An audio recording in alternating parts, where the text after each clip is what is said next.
Hello guys, welcome to my channel PK commerce study. आज के इस वीडियो में मैं कम्युनिकेशन का बहुत ही ज़्यादा इम्पोर्टेंट क्वेश्चन लेकर आई हूँ जो कि एग्ज़ाम में बहुत बार आया है। तो वीडियो को अंत तक केयरफुली देखें ताकि आपके एग्ज़ाम में आए तो आप इसका आंसर बहुत ही आसानी से सरल शब्दों में दे पाएंगे। तो सबसे पहले मैं इसका बेसिक मीनिंग बता दूँ। संप्रेषण को हम लोग कम्युनिकेशन भी कहते हैं और इसे संदेशवाहन के नाम से भी जाना जाता है, संचार के नाम से भी जाना जाता है।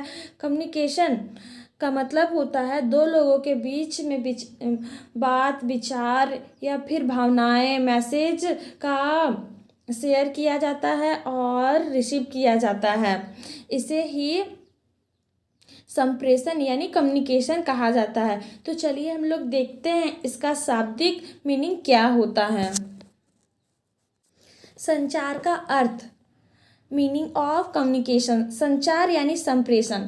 संप्रेषण दो शब्दों सम प्लस प्रेषण अर्थात जो समान रूप से प्रेषित किया गया हो से बना है। कम्युनिकेशन शब्द की उत्पत्ति लैटिन भाषा के शब्द कम्युनिस से मानी जाती है, जिसका अर्थ है किसी जानकारी या तथ्य को सामान्य बनाने से है। संकीर्ण अर्थ में संचार दो या दो से अधिक व्यक्तियों के मध्य विचारों, संदेशों तथा सूचनाओं का आदान प्रदान किया जाता है।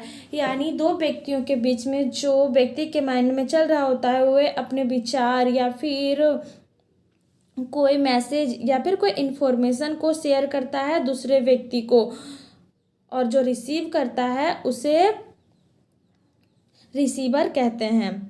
या आदान प्रदान लिखित, मौखिक या सांकेतिक भी हो सकता है। इसे ही संचार कहा जाता है। यानी मैसेज को तीन तरीके से भेजा जाता है और प्राप्त किया जा सकता है। मैसेज को लिखकर भी भेजा जा सकता है या फिर ओरली भी बोला जा सकता है, मुंह में बोलकर भी। अगर कोई व्यक्ति सामने है और अपनी बातों को रखना है उसके सामने तो हम लोग बोलकर भी कम्युनिकेशन कर सकते हैं या फिर इशारे में भी बातें कर सकते हैं। इससे सांकेतिक कम्युनिकेशन भी कहते हैं। चलिए अब हम लोग देखते हैं संप्रेषण की परिभाषाएं। पहला है कीथ डेविस के अनुसार संचार एक प्रक्रिया है, यानी संचार जो कम्युनिकेशन है एक प्रोसेस है जो कि निरंतर होते रहती है। हम लोग आम जिंदगी में हमेशा कम्युनिकेशन एक दूसरे से करते रहते हैं, जिसमें एक व्यक्ति के द्वारा अपने विचारों एवं भावनाओं का आदान प्रदान दूसरे व्यक्ति के साथ किया जाता है। इसे ही संचार कहा जाता है। दूसरी परिभाषा है F.G. मायर के अनुसार मानवीय विचारों और सोचों को शब्दों, पत्रों एवं संदेशों के माध्यम से आदान प्रदान करना ही संप्रेषण है। यानी दो व्यक्तियों के बीच में जिस तरह से मैसेज को भेजा जाता है, पत्र लिखकर या फिर किसी मैसेज के जरिए मैसेज को सेंड किया जाता है और रिसीव किया जाता है, इसे ही कम्युनिकेशन कहते हैं। थियो हेमन के अनुसार, यानी थियो हेमन कहते हैं कि संचार व्यक्ति से दूसरे व्यक्ति को सूचना एवं समझ हस्तांतरित करने की प्रक्रिया है। यानी थियो हेमन का मानना है कि जो एक व्यक्ति अपने विचारों एवं सूचनाओं को दूसरे व्यक्ति में ट्रांसफर करता है उसे ही कम्युनिकेशन कहा जाता है। चलिए अब हम लोग देखते हैं संप्रेषण की विशेषताएं। पहला है कम से कम दो व्यक्तियों का होना, यानी संप्रेषण अकेले नहीं किया जा सकता है तो कम से कम दो व्यक्तियों का होना बहुत ज़रूरी है। दो व्यक्ति होंगे तो आसानी से अपने विचारों को आदान प्रदान कर पाएंगे।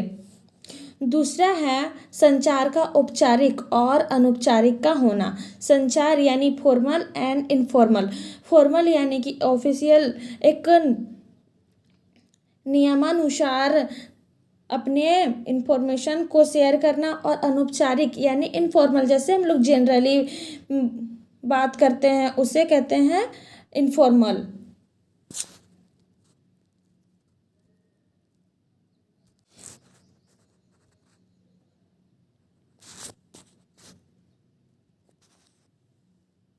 तीसरी विशेषता है विषय वस्तु का होना, यानी विषय वस्तु में आ जाता है संदेश, विचार, भावनाएं। यानी कम्युनिकेशन में संदेश आ जाता है, संदेश किया जाता है, विचार होता है, भावनाएं होती है कि अपने विचार संदेश को किस तरह से दूसरे व्यक्ति में पहुंचाएं। इसे ही विषय वस्तु संप्रेषण का कहा जाता है।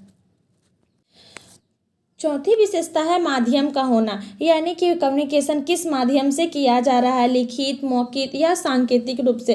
इसे जिस माध्यम से कम्युनिकेट किया जा रहा है उसे ही कहा जाता है माध्यम का होना चाहिए। पांचवा, एक मार्गीय या द्विमार्गीय। एक मार्गीय कम्युनिकेशन भी होता है, द्विमार्गीय कम्युनिकेशन भी होता है। जैसे एक मार्गीय में किसी नेता के द्वारा भाषण दिया जा रहा है और जनता के द्वारा रिप्लाई नहीं दिया जाता है। एक नेता अपने विचारों को रख रहा है, सुना रहा है, इसे कम्युनिकेशन कहते हैं, एक मार्गीय। छठा है प्रत्यक्ष अप्रत्यक्ष, यानी डायरेक्ट कम्युनिकेशन भी किया जाता है, इनडायरेक्ट कम्युनिकेशन भी किया जाता है। अगर व्यक्ति सामने दो व्यक्ति आपस में हैं तो एक दूसरे से कम्युनिकेट प्रत्यक्ष रूप से कर पाते हैं, और अगर वो पास में नहीं है तो इनडायरेक्टली भी हम लोग कम्युनिकेशन करते हैं। सातवां है व्यक्तिगत विशेष का ना होना, यानी पर्सनल मैसेज का नहीं होना कम्युनिकेशन में होता है। सार्वजनिक, यानी कि कम्युनिकेशन को सार्वजनिक रूप से भी किया जाता है।